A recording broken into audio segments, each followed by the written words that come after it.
Llegó Aquí. José Luis Blandón. ¿Cómo está? No, Buenos José días. Isabel, José Isabel. José Isabela, yo porque siempre le pongo No. el José Luis. Ni cerquita al tanque. Me gustó esa. ¿Cómo está? ¿Cómo amanece? ¿Cómo le va? Bueno, un poco mal como muchos, ¿no? Porque yo vivo en Betania. Tenemos el tema de Cerro Patacón desde hace un par de meses. Nuevamente. Hoy se volvió Sí. a prender, nos amanecimos con esa noticia y te digo, sí, por directa percepción, yo de todas las veces que se ha incendiado en los últimos 2 meses, la impresión que me llevó hoy en la mañana cuando salí de la casa es que ha sido, este es el peor. ¿Esta es la peor? Sí, porque Usted sabe realmente que- hay una neblina Sí. bastante densa. Pero sabe que desde y el ayer, humo- en horas de la tarde, se veía esa neblina. De hecho, cuando iba en el corredor norte, la veía, yo decía, algo está pasando, ¿no? Con el tema del vertedero. Lo preocupante de todo esto, señor Blandón, para arrancar por allí la conversa de esta mañana, es que es un problema viejo que no termina de resolverse. De hecho, el año pasado todos recordamos las iniciativas que se tomaron en esta administración precisamente, entre comillas, para solucionar el tema del vertedero. Se sacó a la empresa que administraba el vertedero con la excusa de que no lo estaba haciendo bien.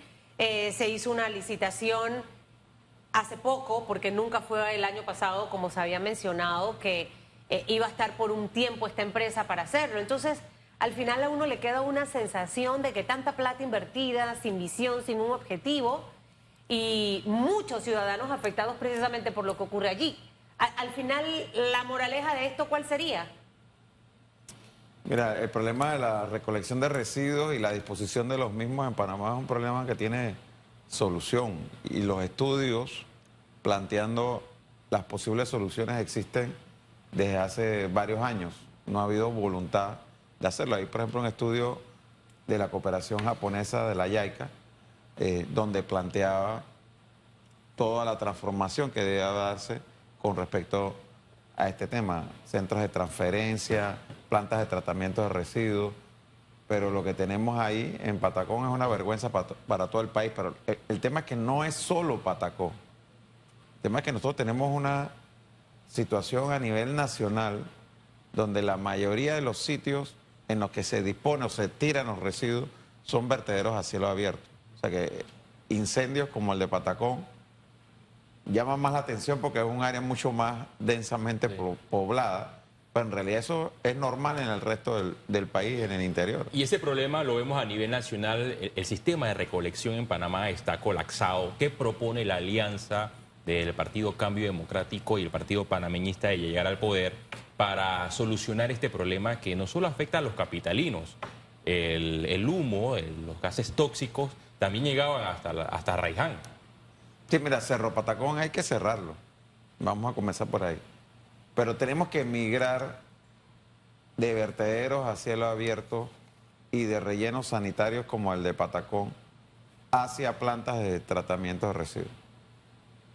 Y reitero, aquí los estudios existen. Incluso en el gobierno pasado, con la cooperación española, se hizo un estudio con una empresa que se llama INECO, donde se estableció cuántas plantas de tratamiento de residuos debían establecerse en todo el país, porque esto es un tema, el del reciclaje, en donde para que sea sostenible financieramente tiene que haber volumen.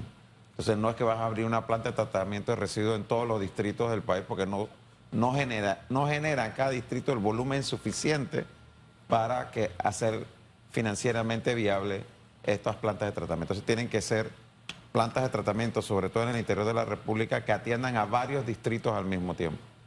Ahora, el tema de la basura es una de las problemáticas que sale a la luz en cualquier sondeo que se haga en distintas comunidades. Pero el país también está inmerso, señor Blandón, en una serie de situaciones que preocupan al panameño. Asumo que dentro de su campaña política han hecho bastantes encuestas para saber cuáles son precisamente las grandes preocupaciones del panameño. Y lo que sale siempre a relucir, el tema del empleo, el tema del costo de la canasta básica, el tema de la seguridad. Y si uno agarra las mismas encuestas de hoy en día a 4 años, 5 años atrás, 10, 12 años atrás, van a ser exactamente los mismos problemas.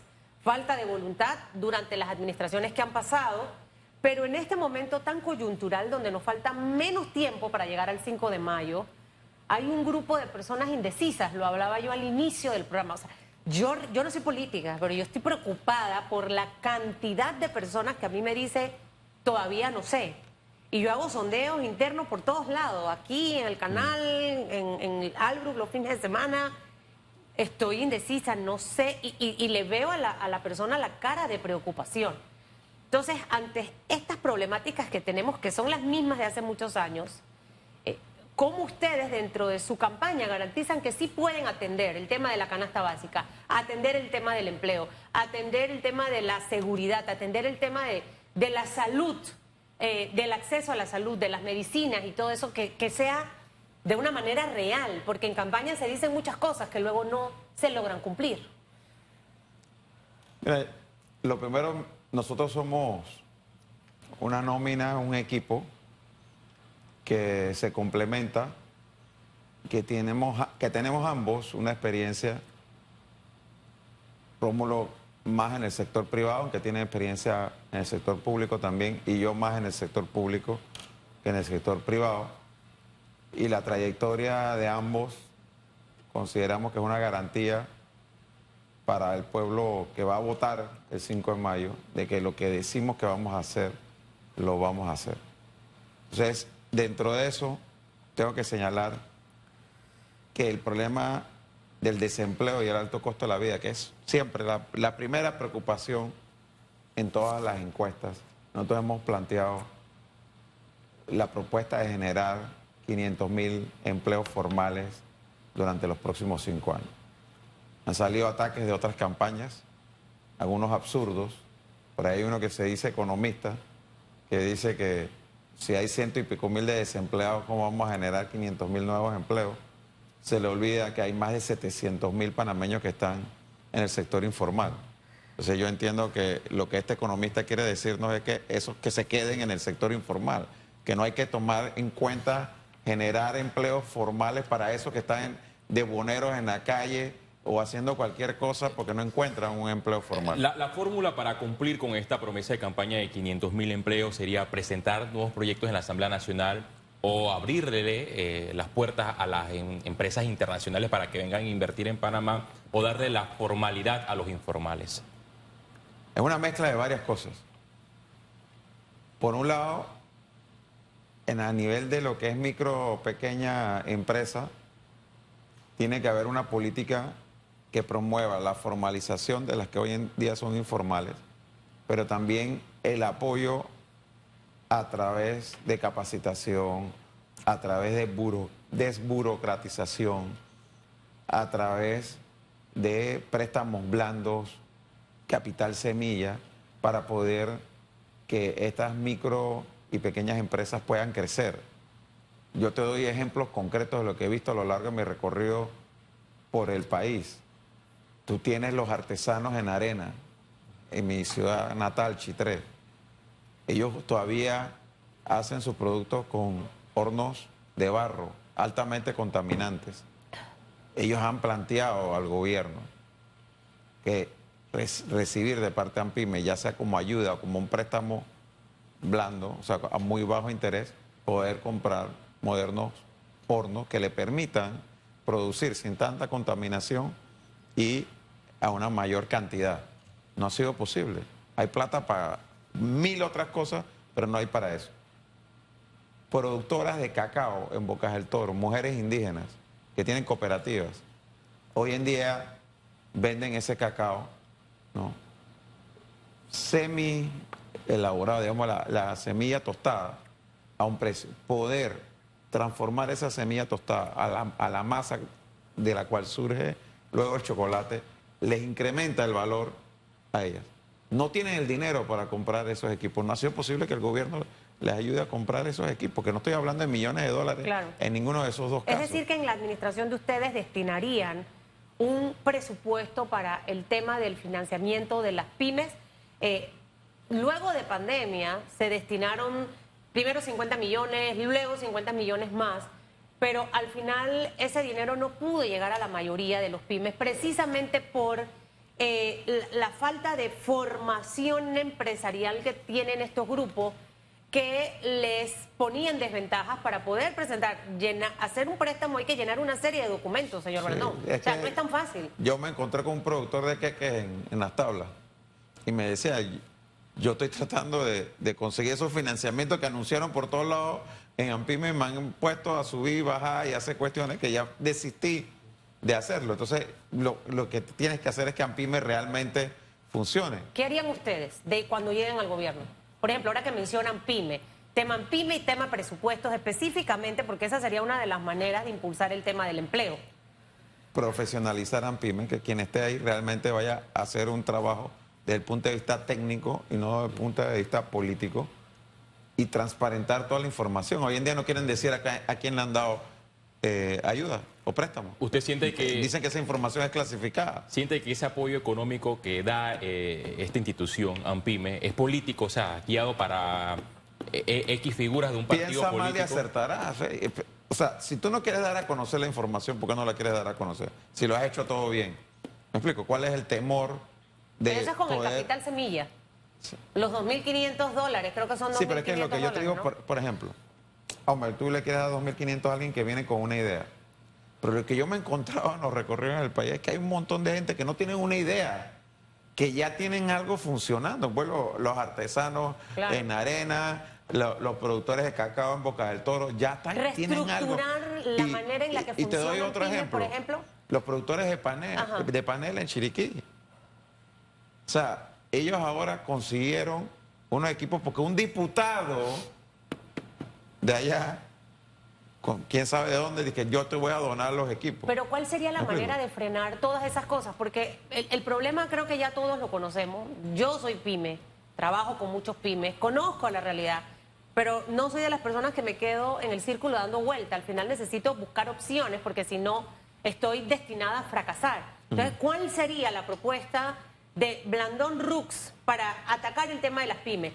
Usted habla de la misma institución, ¿sería reestructurarla, hacer una ley para darle más competencia, que tenga ese acompañamiento real con el emprendedor que hace un negocio, ni siquiera se inscribe en el Ministerio de Economía y Finanzas, no tiene un registro de marca en el Ministerio de Comercio e Industrias, no tiene una declaración de renta y obviamente con esto no puede ir a aplicar a un préstamo? O sea, hay una desformación del emprendedor en Panamá porque se cree que esto es fácil hacerlo. Entonces, ¿cómo reestructurarían ustedes esto? Y si tienen monto de presupuesto para dirigir específicamente a este sector. Mira, lo primero es poner gente capaz a dirigir las instituciones. En el caso de AMPIME, poner a alguien que venga a manejar eso de una manera técnica y con la mentalidad de promover la micro y pequeña empresa, no de ayudar políticamente Eso sería lo a primero. copartidarios. Segundo, como dije, que hay que desburocratizar los procesos administrativos para que sea mucho más fácil abrir un negocio, poder crecer en tu actividad. Y te pongo ejemplos concretos. Aquí nosotros hemos estado investigando, aquí hay 230 procesos administrativos Imagínate. que ya están listos para digitalizar. 230. Y que no se ha pasado del trámite presencial al trámite digital simplemente porque no ha habido la voluntad política de quienes dirigen las respectivas instituciones de dar ese paso. Y lo digo por experiencia propia, como alcalde que fui. Muchas veces hay resistencia de quienes tienen que hacer esos trámites, o sea, de la parte burocrática a pasar a digital, porque pierden el control Claro. que les permite Claro. beneficiarse de la 230 corrupción. procesos es demasiado ¿Me explico? largo. ¿No? Es muy largo. Y segundo, le agrego otro elemento. La cantidad de impuestos que pagan los pymes, ¿no? Entonces, por eso muchos prefieren mantenerse en la informalidad precisamente por la cantidad de pago aquí, pago acá, pago esto. Al final pareciera que no existe un proyecto cónsono y real con una vertiente que la Cámara de Comercio le incluyó dentro de su agenda país, el tema del emprendimiento, porque lo vemos en países hermanos como Estados Unidos. Totalmente. Nosotros en los próximos días vamos a tener una reunión con los representantes de las micro y pequeñas empresas precisamente para poder escuchar sus sugerencias. Yo creo que hay un tema impositivo, por supuesto que sí. Tú no puedes tratar a las micro y pequeñas empresas de la misma manera que vas a tratar grandes empresas en el país.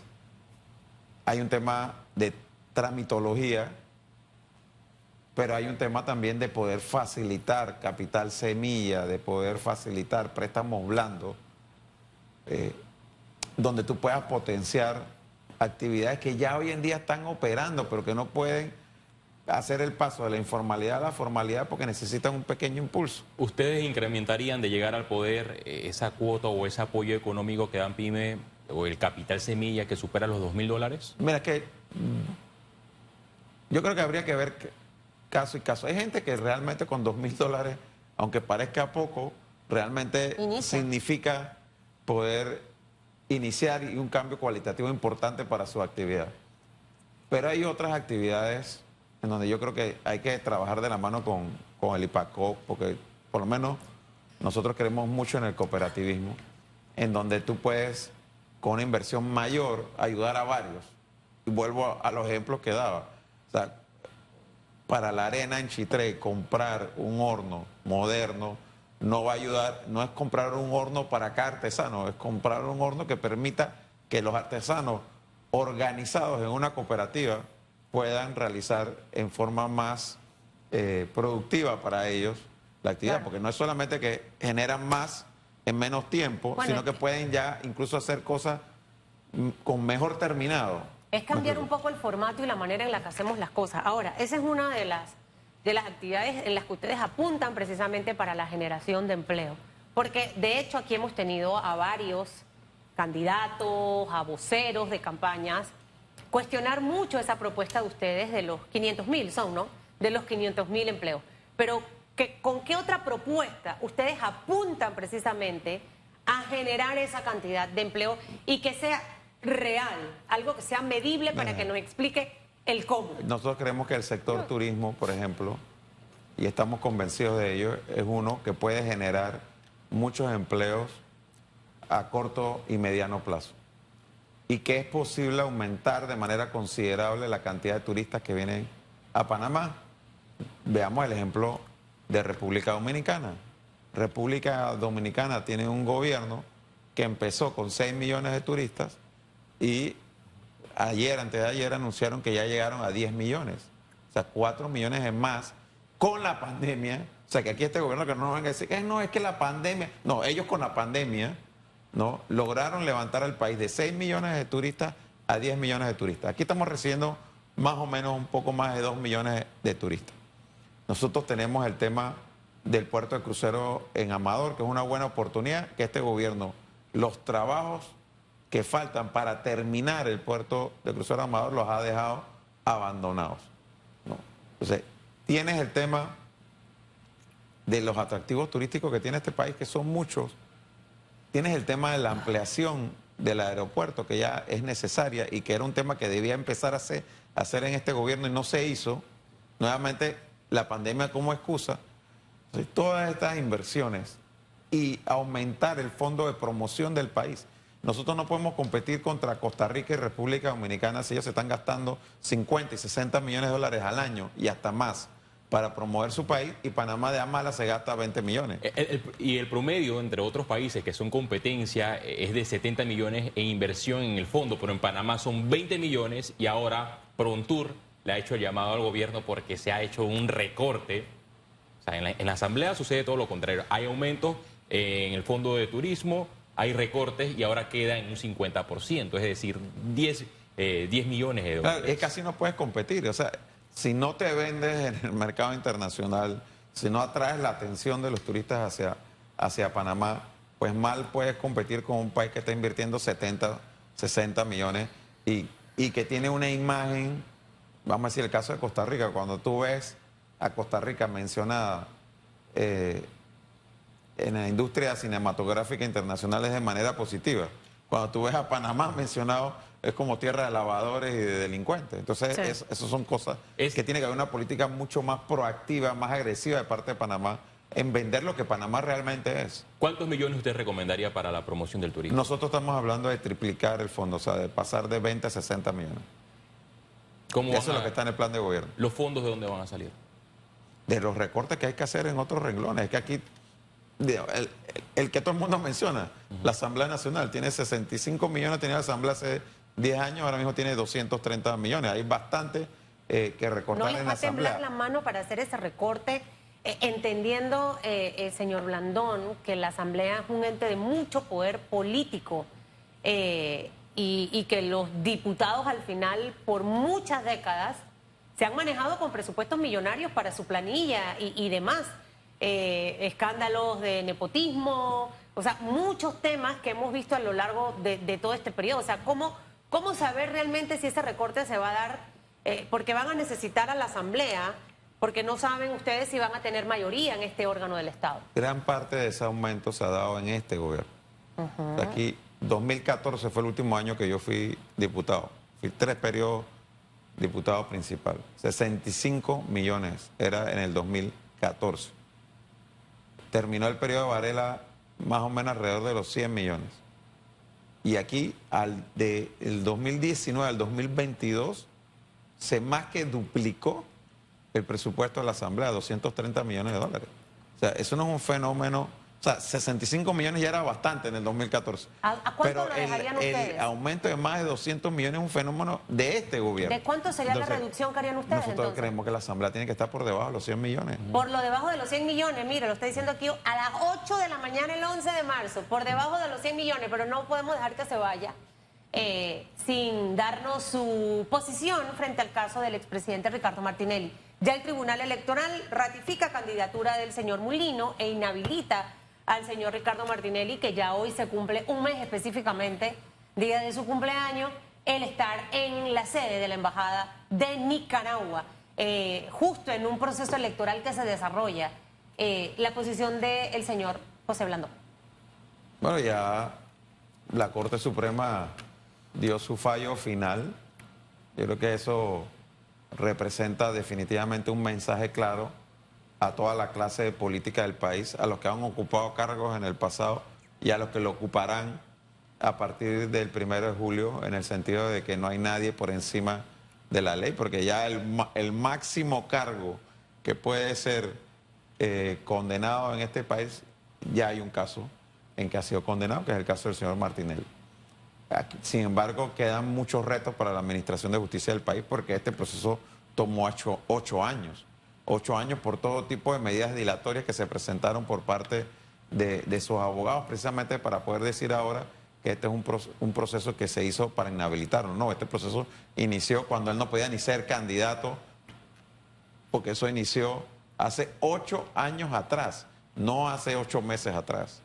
Lo que hemos visto además de esta inhabilitación es que el expresidente todavía sigue emitiendo comentarios políticos y el derecho internacional se lo prohíbe, así mientras esté asilado en una embajada. ¿Aquí qué deberían hacer las autoridades? Porque ya hubo un primer llamado por parte de Cancillería al Estado de Nicaragua. Mira, este es un gobierno sin liderazgo, pusilánime, débil. Ya lo ha demostrado en infinidad de ocasiones y esta es una demostración más de que no se hace respetar y que no tiene la voluntad para hacer cumplir lo que son sus obligaciones. Pero además eleva una sombra de duda sobre cuál es el acuerdo que hay entre el expresidente y el actual presidente de Nicaragua. O sea, ¿cuáles fueron las condiciones que exigió el presidente de Nicaragua? ¿Qué prometió Ricardo Martinelli para que se le permitiera estar en la embajada de Nicaragua como asilado político cuando no lo es? Y haciendo todo tipo de declaraciones. La embajada de Nicaragua parece más la casa de él que la sede de la embajada de otro país. Ahí pasa lo que Martinelli quiere que pase, aquí entra y sale gente y todo. O sea, eso yo no lo he visto nunca en ningún otro caso de asilo político en una embajada en otros países, y vaya que ha habido casos así.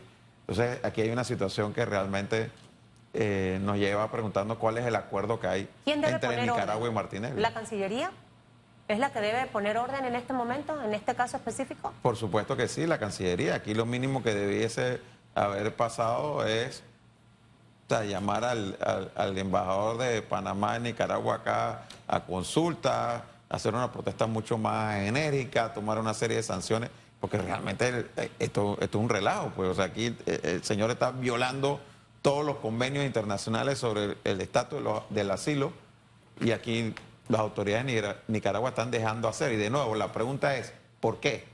O sea, ¿cuál es el interés de ellos detrás de prestarse para algo así? ¿Cómo se siente usted ahora ya con la candidatura del señor Mulino?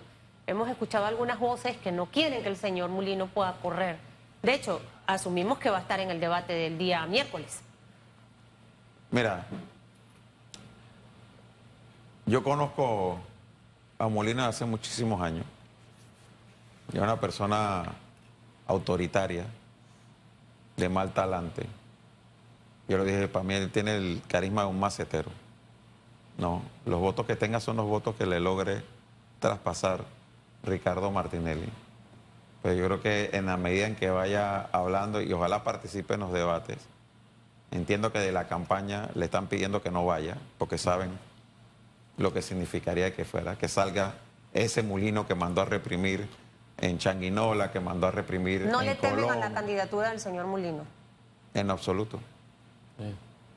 Bueno, veremos qué pasa el día miércoles.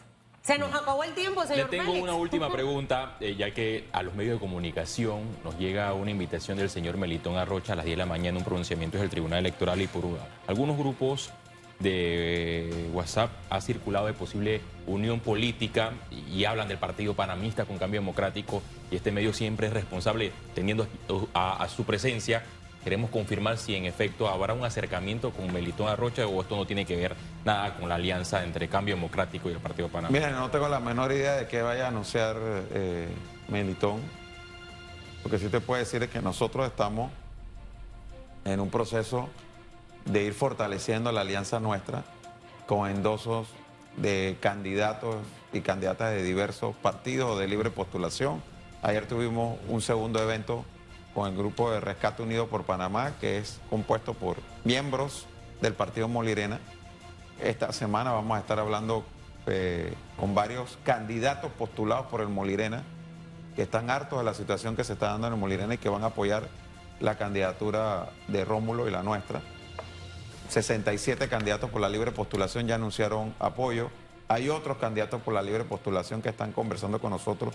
Hay candidatos de Realizando Metas que están conversando con nosotros. Hay candidatos del Partido Popular que ya han venido a respaldar la candidatura de Rómulo Rux. O sea que hay un proceso de mucha gente que se está sumando a este movimiento, y todos los que quieran llegar, que compartan la misma visión y el planteamiento que estamos haciendo sobre el país, pues son bienvenidos. Hay un proceso de mucha conversación. Es lo que ahorita mismo ocurre. Y alguien por allí me manda un chat diciéndome que lo que va a anunciar el señor Melitón es que no va a ir al debate.